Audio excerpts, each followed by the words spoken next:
Hey guys, I'm Juan Gutierrez from Sostanza, and today I want to show you the EVA 3 LED lighting system from Fotonica. We recently received the system and I've had a few days to play around with it. So far, we're very impressed with how many features and flexibility Fotonica was able to pack in this fixture.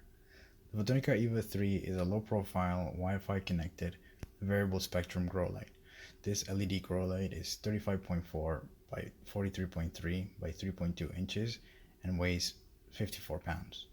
The system is actively cooled through sealed fins and fans. Fotonica recommends to use one fixture per 4x4 or 5x5 foot area. In a later video, we will be measuring the light uniformity in such an area. According to the manufacturer, the fixture has an efficacy of at least 1.8 micromole per joule, which doesn't seem very high compared to other LED fixtures. However, the main advantage of this fixture is its ability to dynamically manipulate its output spectrum. The EVA 3 has 4 LED bars and 2 extra bars, each containing 2 fluorescent ultraviolet T5 sockets.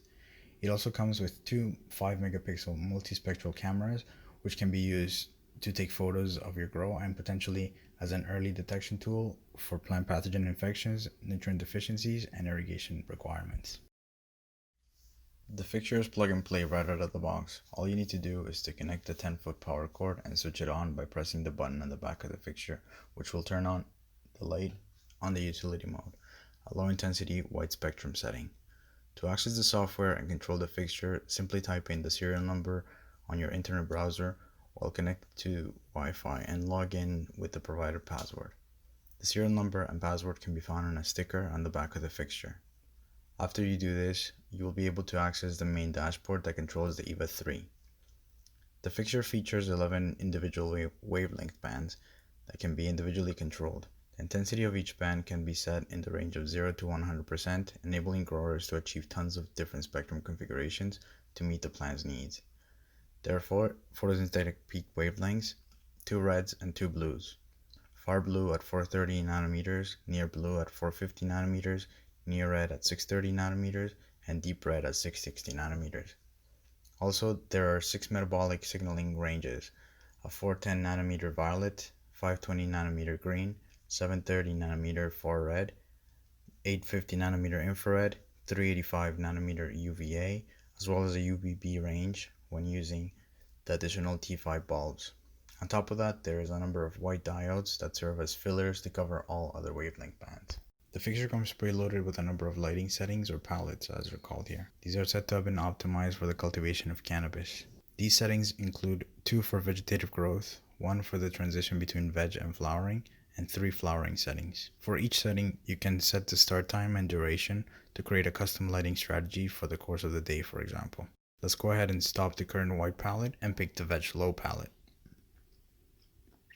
You can see all bands are loaded and the graph displays the theoretical spectrum.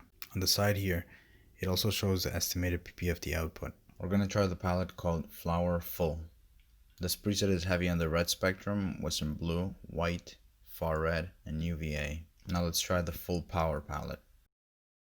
This one just has all bands set to 100%.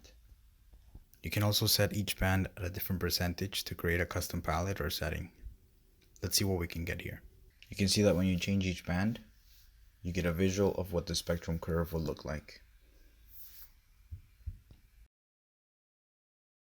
We also tested the input wattage of this fixture and the draw appeared to be around 770 watts on this full power palette.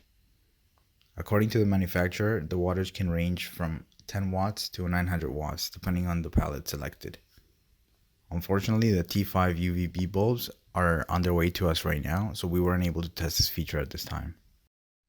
We also used the flame spectrometer from Ocean Insight to see how the actual spectrum differs from the theoretical one displayed by the Fotonica software. You can see that the graphs are pretty similar, so when you create a custom palette, you can be confident that the EVA 3 will output what you want. We also did a quick light uniformity test using an apogee power meter. We set the EVA 3 to the full power palette, and at 3 feet from the fixture, we get between 980 and 780 micromoles. Fotonica recommends keeping the fixture between 2 and 7 feet above the canopy. So to test this out, we will do a full intensity map in a grow tent and show you the results in a later video.